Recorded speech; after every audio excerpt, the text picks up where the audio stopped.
So bago po tayo mag-start, let's pray. Daddy God, maraming salamat po sa umaga na ito na dinala mo kami dito para makarinig ng iyong mayamang salita. Makarinig kami ng mayaman mong pagpapala. Lord God, alam namin na binuksan mo na ang aming isipan para lalo ka naming makita, lalo naming maramdaman yung mayamang biyaya mo sa bawat isa sa amin. Kaya muli, Daddy God, maraming salamat. In Jesus' name, Amen and Amen. So again, welcome po sa ating church, sa Gospel of Christ Church. So, ang topic po natin today ay hindi gumagalaw. Yan. Salvation in Christ, Part 4. So, sino po dito ay naka-attend ng Part 1? Amen. O anong topic natin? Okay. Ang topic natin sa Part 1, nung si Jesus, binaptize siya ni John the Baptist. Tapos binasa natin siya sa Poor Gospel.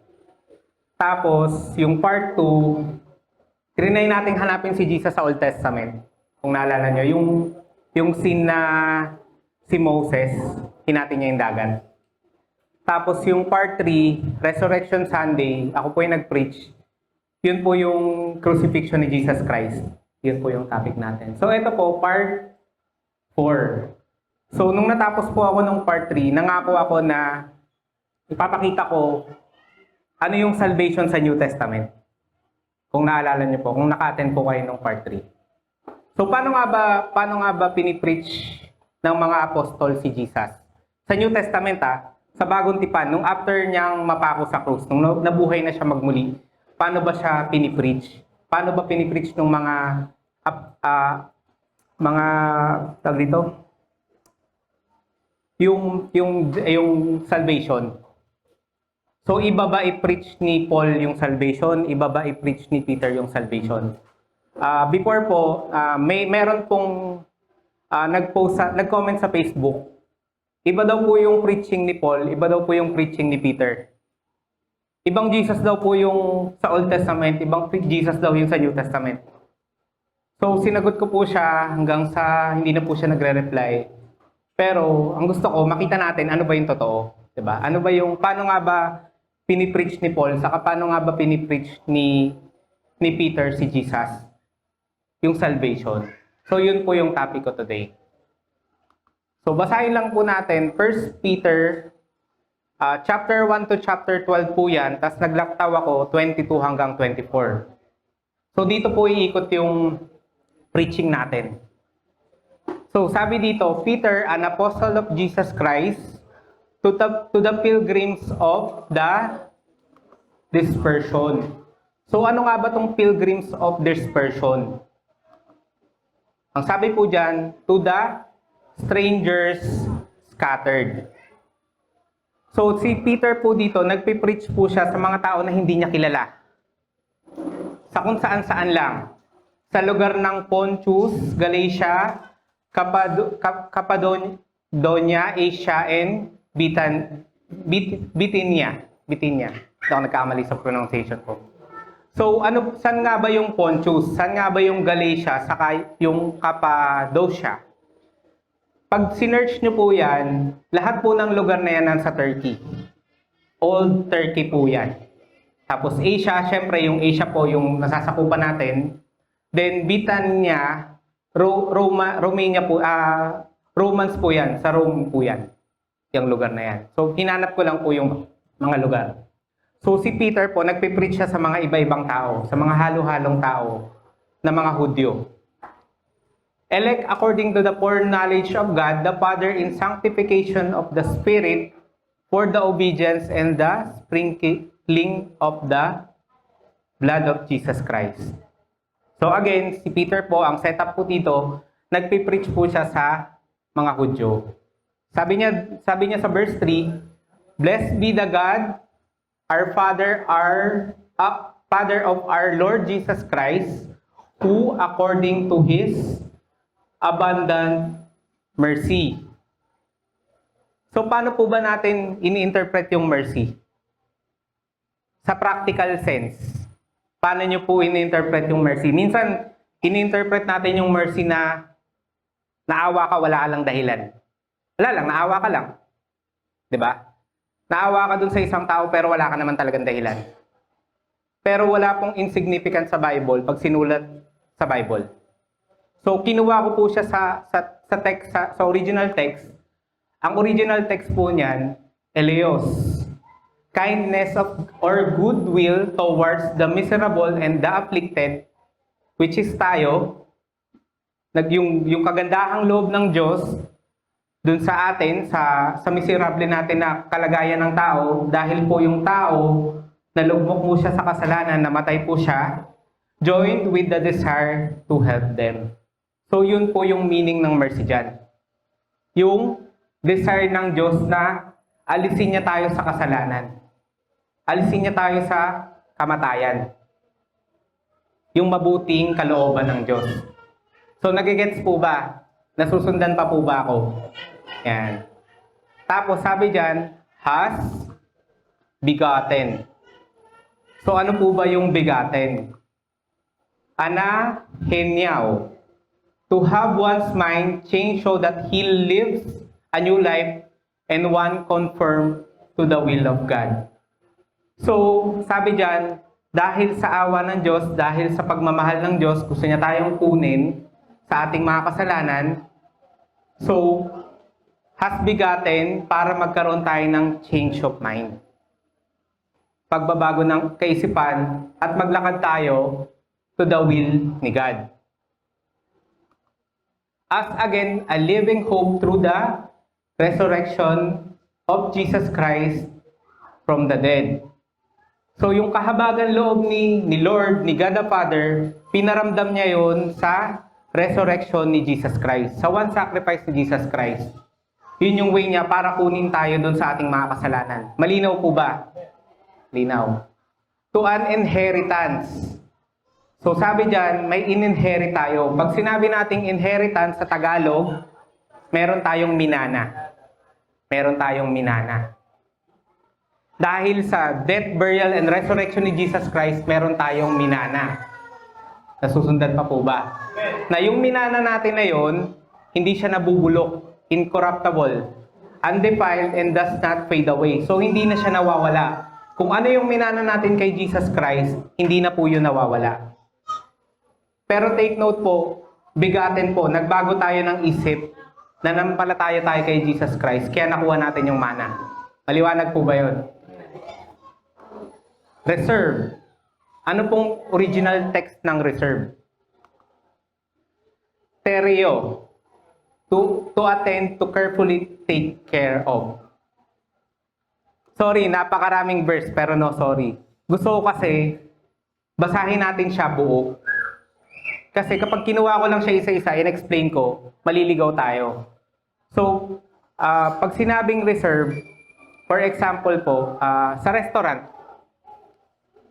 minsan di ba nag-ocular visit tayo pag meron tayong event, pupunta tayo ahead dun sa lugar para ma-reserve natin siya, ma-check natin yung lugar. Yung mga nag-help po dito ng event, di ba? Pinupunta natin yung lugar, kinakausap natin yung may-ari, tine-check natin yung lugar, pag nagustuhan natin, nire-reserve natin. Diba? Siyempre, hindi naman yung bisita natin yung nauuna, tayo yung nag-ocular. So, yung Diyos dito, siya yung nag-reserve. Ano yung nireserve niya? In heaven for you. So, nireserve niya yung heaven para sa atin. Mamaya, i-explain ko ano yung heaven. So, wala po tayo dito. Wala po, yung Diyos po yung lahat ng kumilos para sa atin. Napakalino naman po, di ba? Nagkaroon tayo ng mana, pero wala tayong ginawa. Si Lord yung lahat ng tumapos. Si Lord yung lahat ng gumawa through the resurrection of Jesus Christ. Amen po ba? Ayan. Who are kept, ang meaning po ng kept ay guarded by the power of God. So, nireserve ni Lord, ginard niya pa, sinecure niya pa yung mana natin. By the power of God. Ano ba yung power of God? For I am not ashamed of the gospel of the Lord Jesus Christ. For it is the power of God to salvation. So through Jesus Christ, meron tayong reservation na secure yung lahat ng mana natin, na secure yung lahat ng blessing natin. Amen po ba? Nasusundan pa po ba? Nakikita nyo naman po, di ba?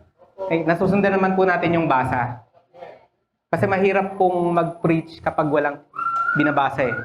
Lahat invento lang. Kaya nabibili po ako dun sa, minsan nanonood ako ng nagpipreach. Isipin niyo po, nasa verse 3 pa lang tayo hanggang verse 5, pero ang dami ko nang ine-explain. Pero actually, lahat ng explanation nandito naman. Binabasa lang natin. Kung malikot lang po ako magsalita, kung marami lang po, matamis lang ako magsalita, itong 3 verse na to, kaya ko itong paikutin. Pero puro ganito nga lang. Puro explanation ko nga lang. Minsan po nakikinig ako, sa dami ng explanation ng nagsasalita, pag uwi ko, walang nagrema sa akin. Bakit? Hindi ko nakita sa verse. Hindi ko nabasa. Na-try nyo na po ba na habang nag-aaral kayo, nagsusulat kayo? Di ba mas mataas yung retention natin pag sinusulat natin? Same po dito. Kapag ikaw yung mismong nakakita, ikaw mismo maaalala mo yon. Ikaw mismo magre-rema sa'yo yun. Kasi bilang preacher, ayaw po namin na kung ano yung na-reveal sa amin, yun lang yung revelation nyo. Mas maganda yung kayo mismo na-reveal sa'yo through the scripture. Amen po ba? So, power of God through faith for salvation, ready to be, hindi ko na-highlight, revealed in the last day. So, 3 verse, maraming explanation. Mamaya po, dadaanan ulit natin siya. Verse 6, in this you're greatly rejoice through now, for a little while, if need be, you have been grieved by various trial. That the genuineness of your faith, being much more precious than gold that perish. So bakit various trial? So maraming nagpipreach, ang interpretation nila ng various trials, mga challenges, ganyan, ini-interpret nila yung persecution. Di ba? Ang mentality natin, kapag may challenges, persecution kagad yung unang pumapasok sa atin. Common po, di ba? Pero dito sa context na to, condemnation ba yung context niya? Di ba hindi? Sabi diyan, being much more precious than the gold that perish. Etong gospel na to, etong revelation patungkol kay Jesus Christ na to, mas precious pa siya sa gold that perish.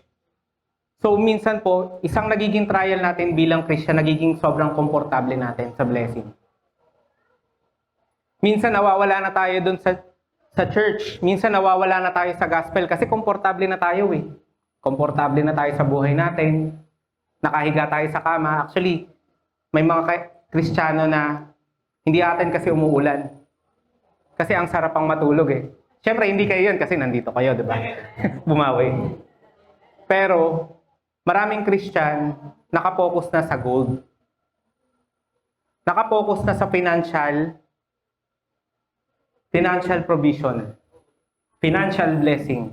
Again, hindi po ako nagiging against sa blessing. Blessing nga eh. Hindi po ako nagiging against sa financial.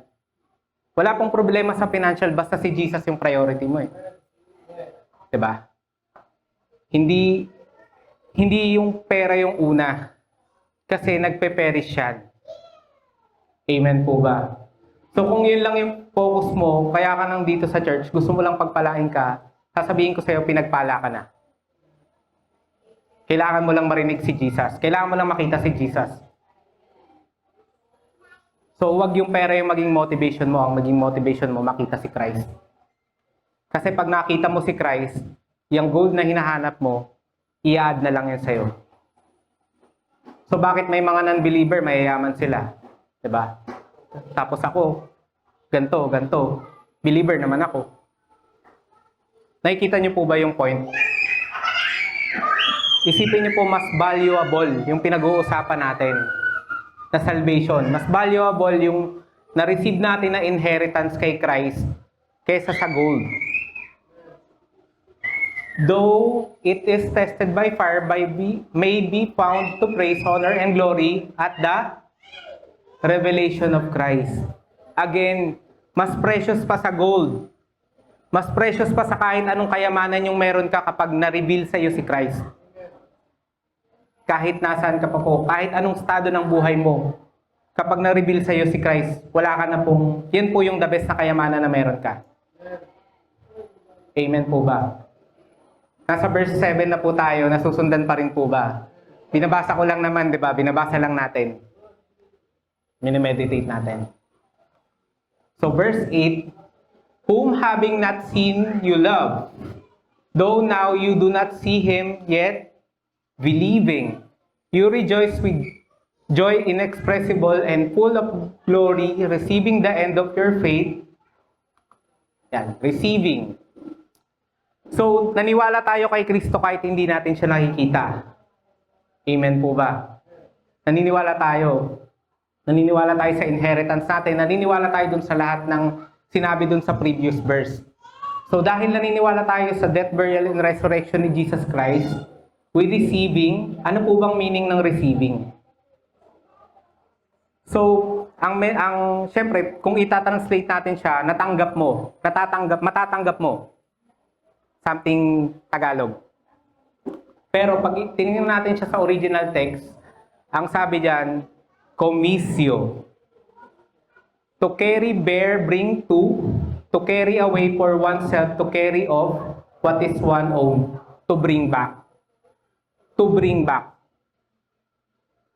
So, ibig sabihin, merong kinuha sa atin bilang tao, may kinuha sa atin na si Jesus yung nagbalik. Receiving. May binalik sa atin si Christ. So, yung inheritance natin, binalik niya sa atin. Nasusundan pa po ba? Yan. Receiving the end, that by which things is finished is close of your faith. So, ito pong lahat ng pinag-uusapan natin, ito po yung end ng faith natin. Lahat ng faith natin patungkol kay Jesus Christ. Wala na pong ibang faith. Wala na pong ibang way para makita mo kung anong faith meron ka. Patungkol lamang po siya kay Christ na na-receive natin. Again, na-receive natin the salvation of your soul. So kung walang faith, yung pinag-uusapan na faith natin yan, patungkol kay Jesus Christ, walang salvation, walang kaligtasan. Kasi hindi mo pinaniniwalaan si Christ. Kapag wala yung faith na yun, wala yung resurrection, wala yung finished work. Gets po ba? Nasusundan pa po ba ako? Malinaw naman po ba? Actually, lahat po ng binabasa natin, supporting verse ko po yan mamaya. Supporting verse po yan. Hindi ako etong topic na to, hindi key verse yung supporting verse. Isang buong chapter yung supporting verse. So, tuloy po natin, sabi sa 10, of this salvation the prophets have inquired and searched carefully. So, yung mga propeta sa Old Testament, ito yung hinahanap nila. Ito yung pinoprophesy nila. Na si Jesus ay mamamatay, ipapako, mabubuhay ng magmuli.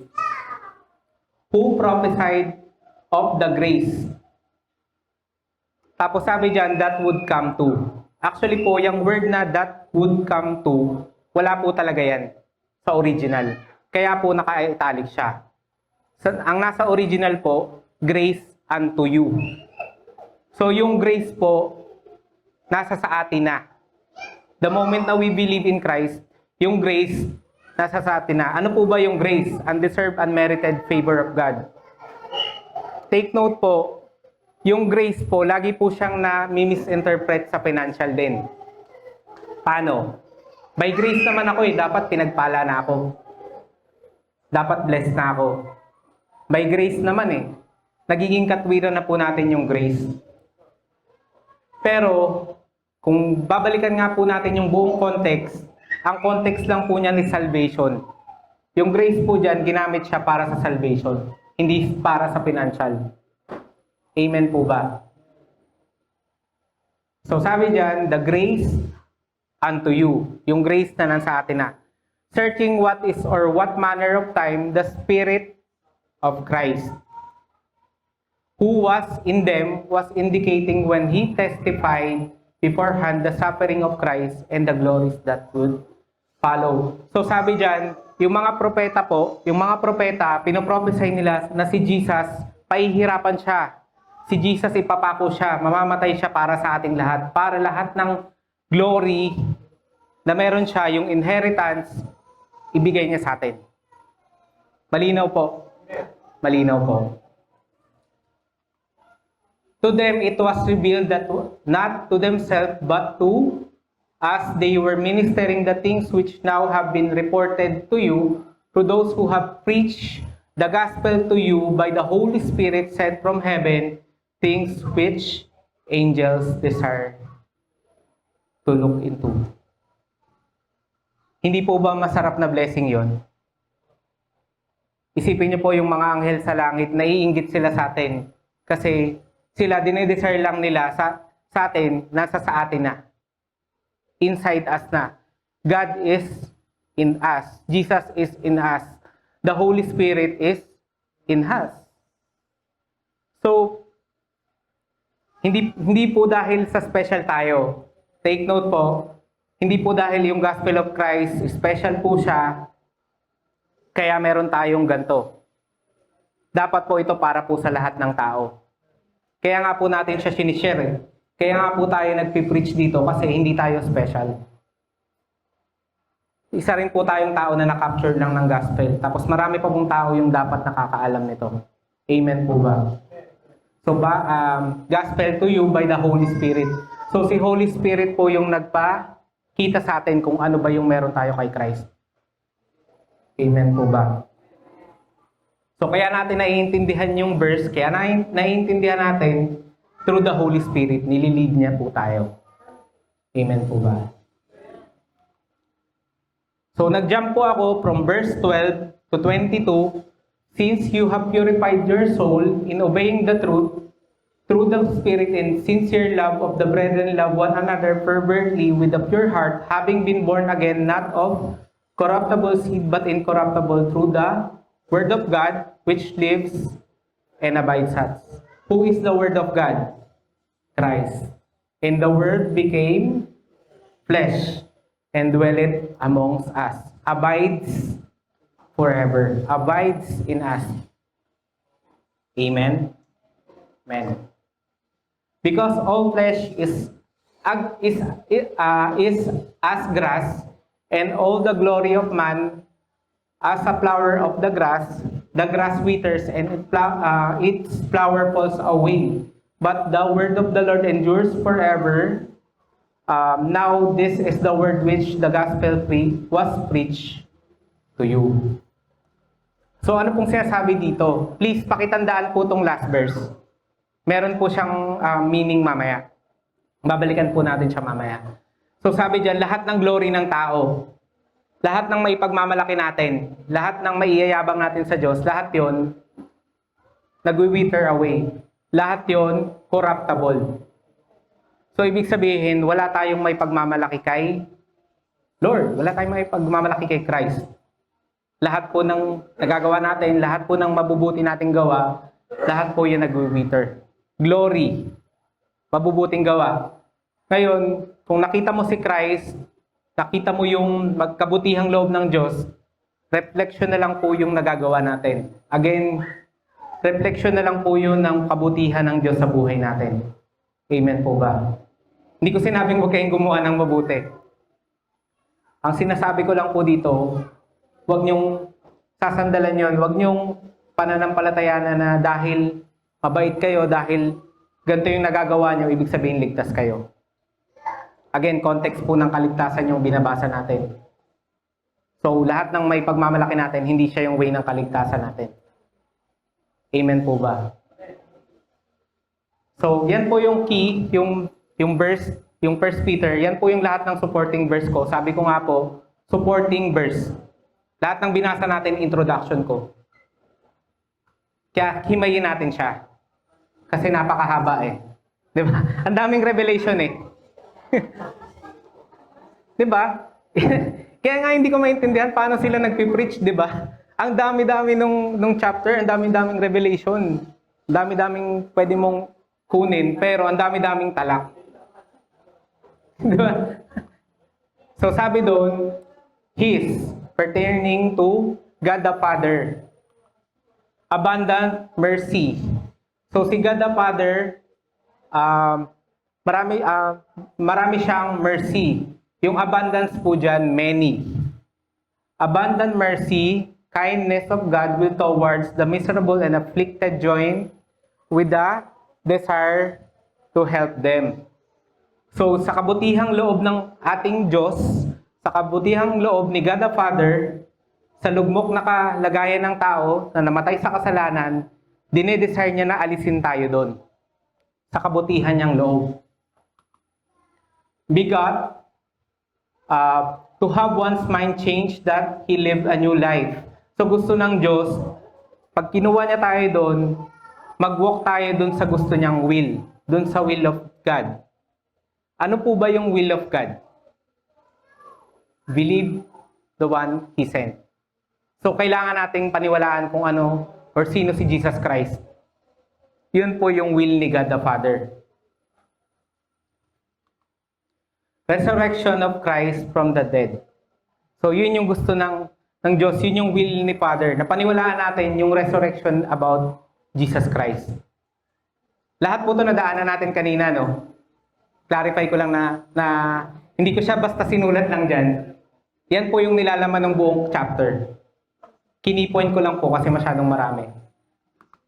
So, dahil sa resurrection of Christ, nagkaroon po tayo ng inheritance.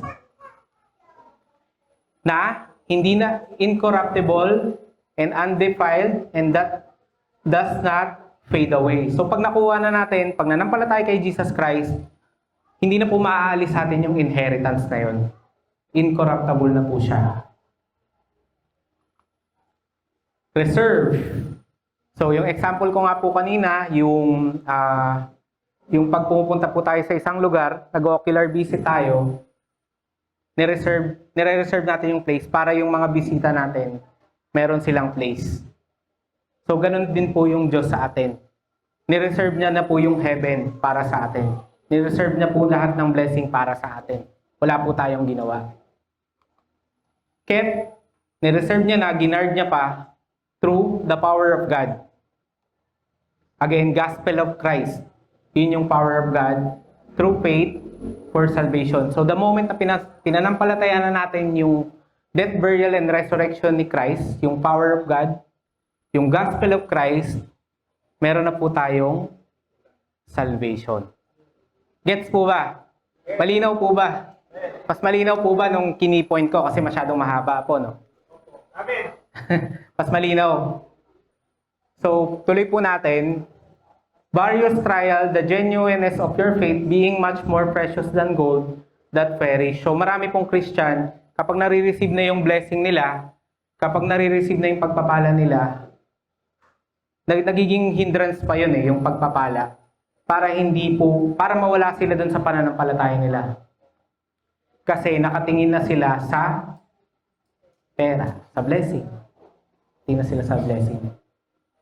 So, as a Christian, wag po natin siyang gawin. Wag po nating wag nating hahayaan na dahil blessed na tayo, ayaw na nating bumalik sa church. Kapag nakuha na natin yung gusto natin, na satisfied na tayo, akala natin yun na yung blessing. Akala natin yun na yung dapat, yung inheritance. Pero kung yun yung mentality natin ng inheritance, marami po tayong mamimiss out. Revelation of Jesus Christ. So yung revelation ni Jesus Christ, mas valuable pa po siya sa pera, sa gold. So when we believe on that, we receive binalik ni Jesus sa atin yung inheritance at yun po yung end ng ating faith patungkol sa salvation. Maliwanag po ba? Nasusundan pa po ba?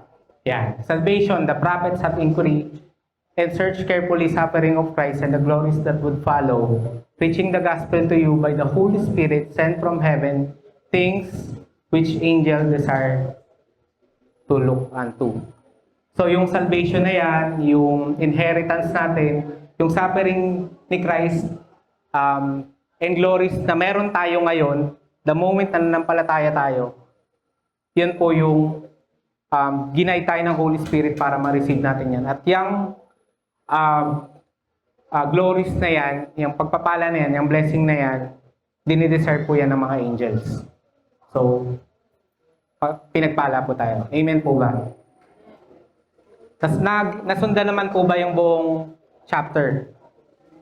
Yeah. Multi-minute sila. Mahaba po ba? Mahaba po ba yung preaching? Kalahati pa lang po yun eh. Pero isang buong chapter po yun. Actually, may nilaktawan ako. Yun. Kasi sabi ko nga, hindi ko po kasi kayang mag-preach ng paisa-isa verse. Kasi interpret ko siya. Kailangan ko siyang basahin. So, yung binasa po natin kanina, si Peter po yung nagpipreach. Pinipreach po ni Peter yung salvation sa mga Gentiles. So, paano naman po si Paul? Paano niya ba pinipreach yung salvation? Paano niya pinipreach yung gospel of Christ? Sample po sa isang work. O kaya may kaklase kayo sa mga nag-aaral. Minsan po ba naranasan nyo na, ako po kasi nag-work na ako, tatanungin ko yung isang kakasama ko sa work. Tapos pag hindi ako na-satisfy dun sa sagot niya, nagtatanong pa ako sa iba. Parang pinagko-compare ko yung sagot nila para lang masabi ko na tama yung pagkakaintindi ko. Minsan po ba naranasan natin yon? Minsan ginagawa natin yon, di ba? Lalo na pag wala kang tiwala dun sa una mong tinanong. Pero dapat di mo na tinanong. Pero for the sake lang na parang may comparison ka, tinanong mo yung dalawang tao. So same situation po. Binasa natin si Peter, ganun niya in-interpret. Sabihin na natin na may hindi clear sa mga sinabi ni Peter na gusto nating i-clarify. So kailangan natin siyang i-validate, tanungin, or tingnan sa ibang verse, sa ibang preacher. Diba? Kailangan natin siyang tingnan kay Paul. Ngayon, paano ba pinreach ni Paul yung salvation? So basahin po natin. Paul, an apostle of Jesus Christ by the will of God, to the saints who are in Ephesus and faithful in Christ. Grace to you and peace from God, our Father and Lord Jesus Christ. Sounds familiar. Diba? Pareha sila ng pagbate. Kaya lang, ang sitwasyon ni Paul dito, sumusulat naman siya sa mga taga-Epeso. So, ang mga taga-Epeso po, hindi po sila Hudyo. Mga Gentiles din po sila. So, parehas po sila ni Peter ng pagbate. Parehas silang, dun sa intro nila, God our Father. Tapos, Lord Jesus Christ. Blessed be the God and Father of our Lord Jesus Christ, who has blessed us with every spiritual blessing in the heavenly places in Christ. Familiar? Familiar po ba? Spiritual blessing. Ano po ba yung spiritual blessing? Ang interpretation po ni Peter, inheritance. Ang interpretation po ni Paul, spiritual blessing. Pareho hindi? Pareho. Sabi dyan, blessing in heavenly places in Christ. May nabanggit po bang heavenly places doon kanina? Di pa po nabanggit natin yung reservation in heavenly places? Parehas po ba? Parehas po, di ba? Blessing in the heavenly places in Christ, just as He chose us in Him before the foundation of the world, that He should be holy and without blame before Him in love. So bago pa po magsimula yung mundo, isipin niyo po, ganun tayo kamahal ng Diyos, pinili niya na tayo. Minahal niya na tayo. Wala pa pong mundo, minahal niya na tayo. Ganun po yung mabuting loob ng Diyos. Ganun po yung mabuting loob patungkol kay God. Hindi niya pa binubuo yung mundo, mahal niya na tayo. Nabanggit po ba yung kagandahang loob ng Panginoon? Kanina, nabanggit din po, di ba? So, may pagkakahawig po ba yung ine-explain ni Paul dito sa ni Peter? Di ba po may pagkakahawig? Iba nga lang po yung way ng pagsasalita.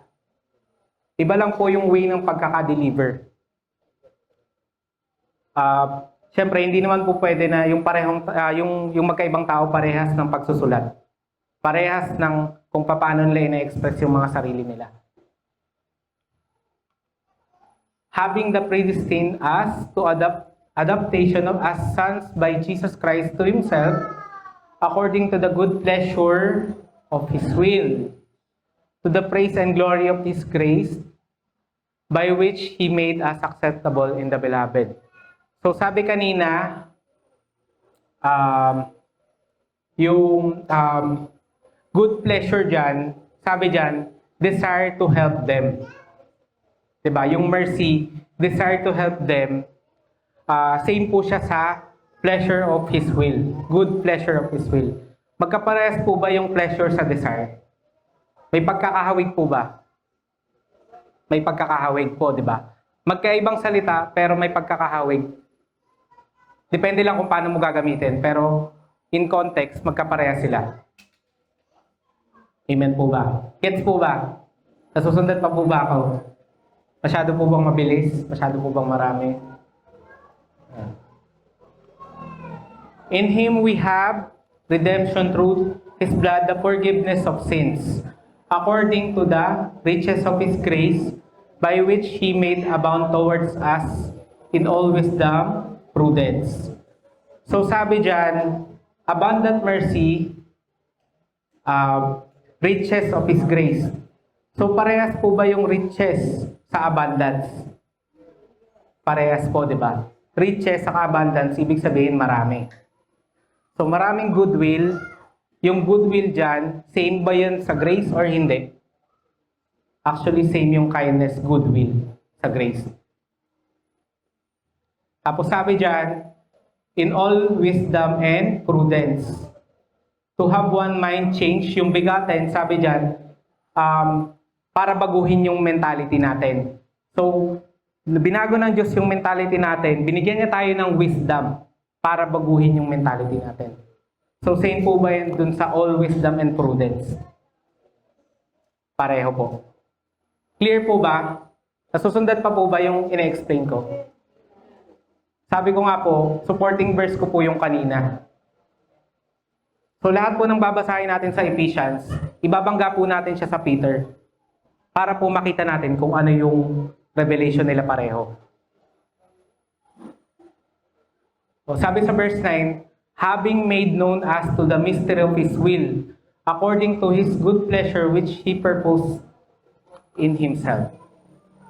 So sabi dyan, having made known to us the mystery of His will. Same po ba yung statement na yan sa revealed? Pareho, di ba?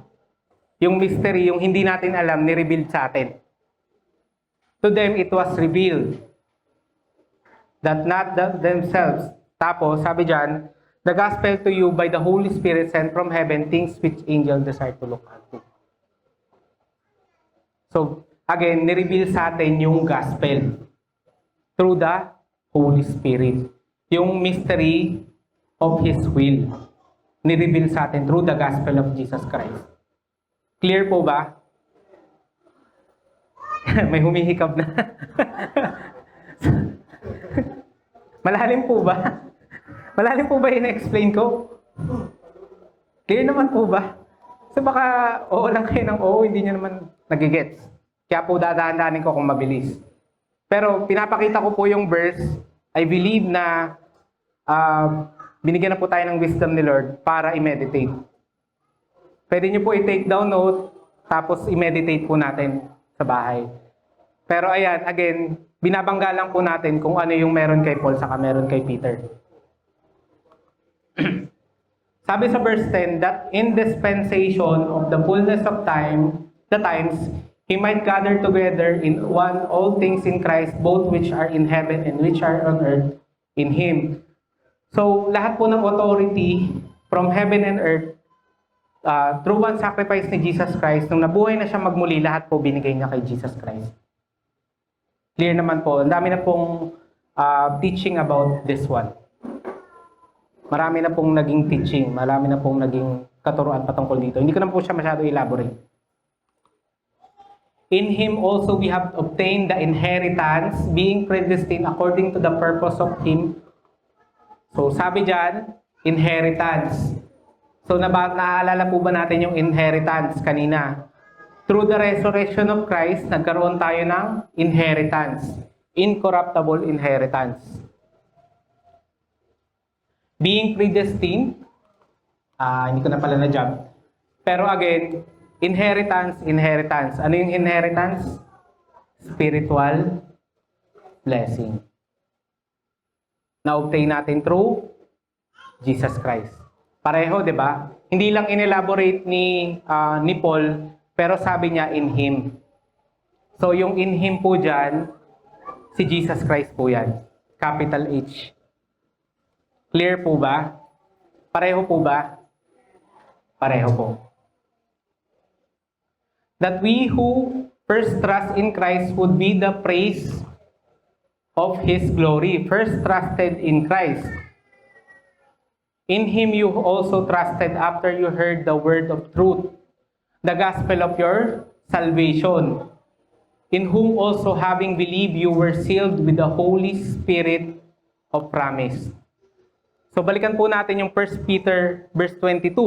Since you have purified your soul in obeying the truth through the Spirit.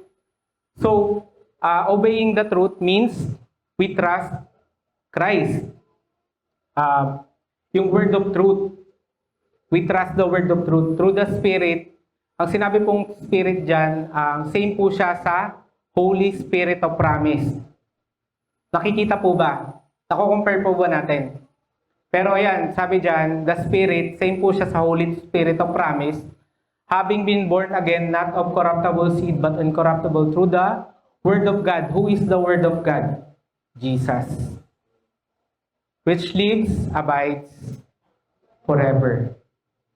So, the gospel of your salvation is Jesus Christ, the Word of God. Malinaw po ba? Lahat po yan pertaining kay Christ. Lahat po ng term, your salvation, gospel of your salvation, Word of God, patungkol po yan lahat kay Jesus Christ. The moment we trust in Him. Parehas ng sinasabi si Paul at si Peter, di ba? Side by side, parehong-pareho. Iba lang yung pagkakadeliver. Clear po ba? Clear pa, nasusundan pa. So, natapos po natin yung buong chapter ng dalawang book. Yung 1 Peter, saka yung Ephesians 1. So, actually dito na po ako matatapos. Bilis lang, di ba? Bilis lang ba? Yun, bilis lang. Yan. Kasi paborito ko tong Ephesians 2. And you, He made alive who were dead in trespasses and sin. Hindi ko na-highlight. In which you once walked according to the course of this world, according to the prince of the power of the air, the spirit who now works in the sons of disobedience, among whom also we also conducted ourselves in the lust of the flesh, fulfilling the desire of the flesh and of the mind, and were by nature children of wrath, just as the others. So ano pong sinasabi ni Paul dito? Tayo na mga makasalanan. Tayo na mga trespasses. So lahat naman po ng tao may kasalanan. Tingnan po ba? So eto po, ang in-emphasize po ni Paul dito, kasalanan. Pinapakita niya po dito na lahat tayo hindi tayo righteous. Lahat tayo makasalanan tayo. Kung babalikan po natin kanina yung 1 Peter, ano po yung pinatandaan ko sa inyo na verse? Yung last verse. Ano pong sinasabi sa last verse ni Peter? Ang sinasabi po ni Peter kanina, lahat ng righteousness natin, hindi tayo maliligtas sa righteousness natin. So si Peter, yun yung naging pagkakaiba nila. Si Paul, pinakita niya sa atin na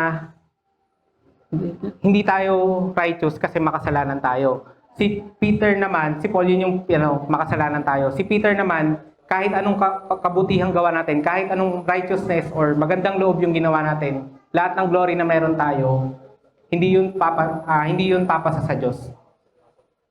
Sin, saka mabubuting gawa. Clear po ba?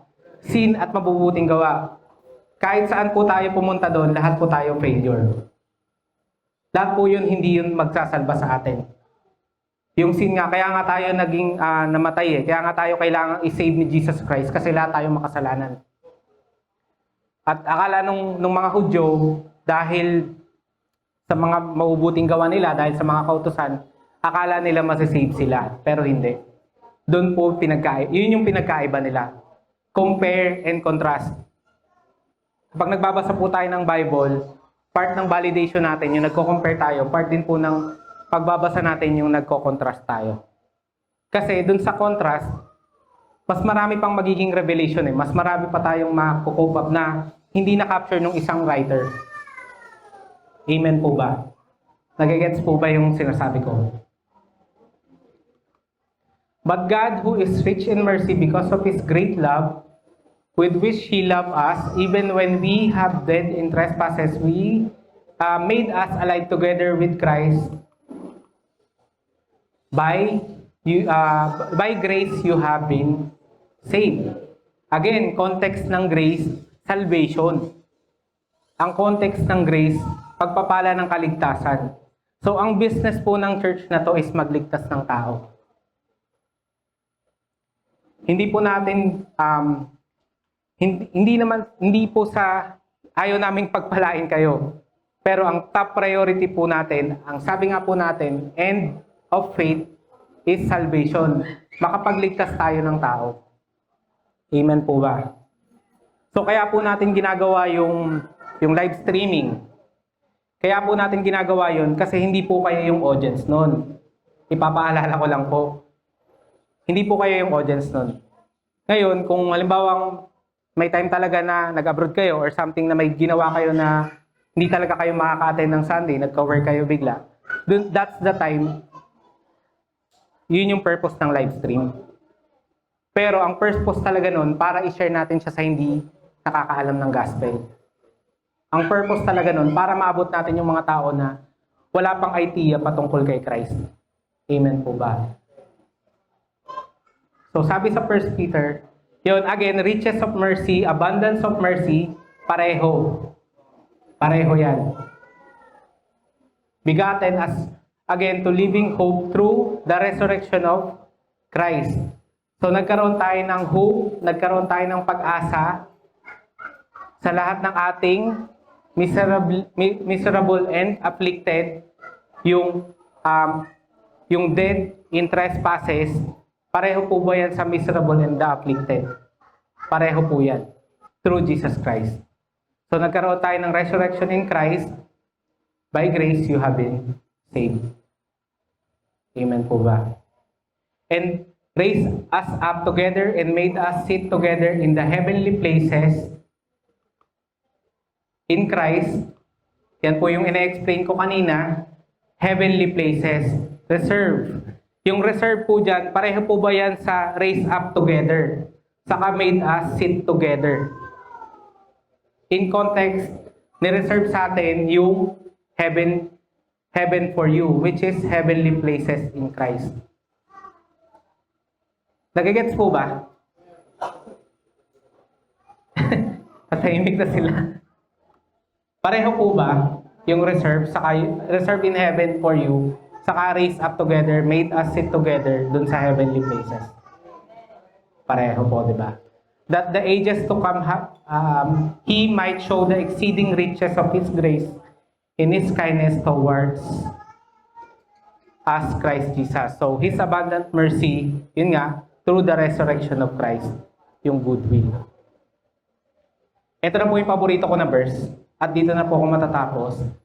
For it is by grace you have been saved through faith, and not of yourself, it is the gift of God. Not of works, lest anyone should boast, for we are made workmanship created in Christ Jesus for good works, which God prepared beforehand that we should walk in them.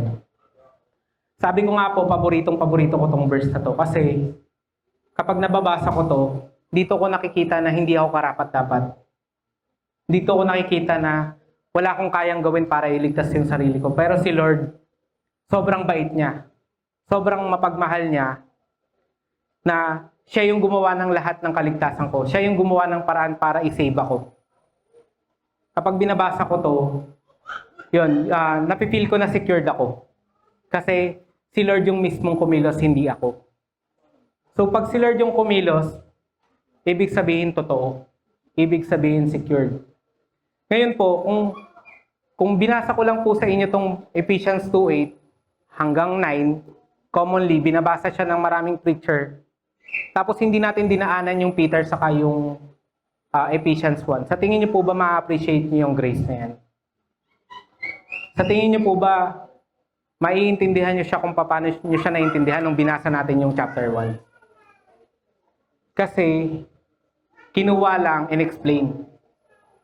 Kinuha ng preacher, tapos biglang i-explain, hahaluan na ng ibang salita, ang ending, i-encourage ka na, magiging motivational speaker na. I-encourage ka na yung grace, abundant financially, ganun na po nila ini-interpret. Pero, ang context po ng grace is salvation. Salvation po yung context sa lahat ng binasa natin. Kung naalala nyo po kanina, yung gold po is nagpe-perish po siya. So kung nagpe-perish siya, hindi siya yung context ng salvation. Hindi siya yung context ng grace. So sabi dyan, laging nakakalimutan, for we are His workmanship created in Christ Jesus for good works. So ano po ba yung sinasabing good works dyan? Ano po ba yung good works sa buong binasa natin? Yung kagandahang loob ng Diyos, iligtas tayo. Desire to save us. Desire to kunin tayo dun sa mga kasalanan natin. So tayo po bilang workmanship ng Panginoon, tayo po yung gagamitin niya para mag-save naman ng ibang tao. Amen po ba? Yung good works po dyan, to save others. To be part of the gospel. So once na-capture ka na, once na naniwala ka na, na-believe ka, nagkaroon ka na ng inheritance, part ka na po ng good works. So part na po tayo ng ministry. So part na po tayo ng dapat tayong nag-i-invite. So kung kayo po, hindi pa po kayo sigurado kung ligtas kayo or hindi niyo pa po nakita yung gospel.